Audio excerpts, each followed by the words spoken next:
arrest në burg, në arrest shtëpi, ose në detyrim paraqitje, ose bllokim pasaporte, ose lënien fuqi pra i vendimit. Pra, të gjitha ti marrim me radhë. Po i marrim. Nëse ai, do të thënë e lën në burg, ai do vazhdojë njësoj siç është tani. Po.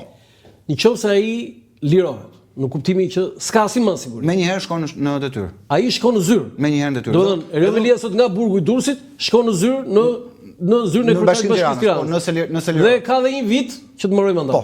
Dhe i vazhdon vështrimin e detyrës. Këtë dilemë kisha dhe kisha dje një jurist që në emision dhe po e pyesja thash për të sjellë paralelizmin e pezullimit. Jo tha me të zgjedhurit nuk ekziston pjesa e pezullimit, pra kështu që nuk mund të bëj asnjë mas tjetër gjykata lart përveç se lirim, detyrim paraqitje, arrest shtëpie ose arrest burg. Pra nuk ka opsione edhe bllokimi pasaportit që është një gjë që dha ajo ha diskutim. Tani këtë pyetje kam që nëse ai është detyrim paraqitje. Po.